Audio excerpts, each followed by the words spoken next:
زمانے میں جو ایک رسی دیتا تھا، اگر وہ نہیں دے گا تو اس کے خلاف میں جہاد کروں گا۔ نبی آخری وقت بھی اس امت سے یہ پیغام دے رہے ہیں کہ میرے مرنے کے بعد ابو بکر کی ابتدا کرنا، عمر کی ابتدا کرنا، اور نبی کے وصال کے بعد ابو بکر صدیق کو خلیفہ بنا دیا گیا بالاتفاق رائے، اور ابو بکر خلیفہ ہو گئے۔ نبی نے جو کام چھوڑا تھا اس کام کو لے کر کے آگے بڑھائے۔ اسی بیچ میں ایک سوزش ہوئی کہ اب نبی نہیں رہ گئے، اب ہم زکات نہیں دیں گے، اب نبی نہیں ہے، اب زکات نہیں دیں، اب زکات کی کیا ضرورت ہے؟ صحابہ نے دو رائے آنے لگی۔ کچھ نے ابو بکر سے جا کے کہا ابھی حالات ٹھیک نہیں ہیں، ابھی آپ سب کی نکی دیے۔ ان میں حضرت عمر بھی تھے، اور سب کچھ نہیں کہا، لیکن عمر سے کہا زمانے جاہلیت میں بڑے بہادر بندے تھے، ایمان لانے کے بعد بزدل ہو گئے۔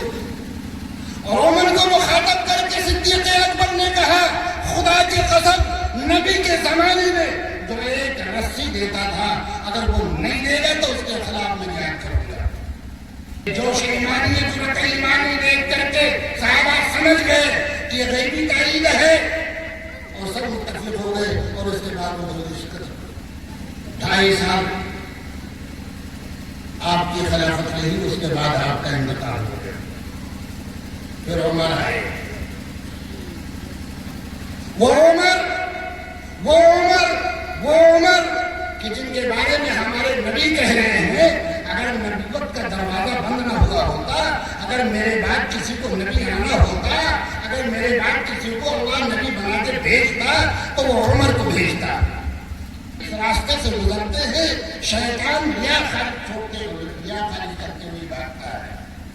وہ عمر جس نے تہائی دنیا پر اسلام کا پرچم بلند کیا، وہ عمر جس نے دنیا کو روشناس کرایا کہ اللہ کے سوا کوئی معبود نہیں، اور محمد ہی آخری نبی ہیں اور وہ سچے رسول ہیں۔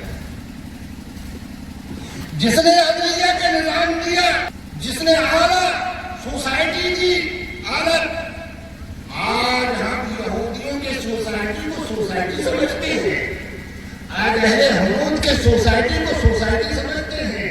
جو سوسائٹی محمد رسول اللہ نے دیا تھا، جو معاشرہ محمد رسول اللہ نے تعمیر کی تھی، اور جس تعمیر میں ابو بکر نے آخری اینٹ رکھی اور عمر نے اس تعمیر کو مکمل کیا، وہ فرسودہ ہو گیا۔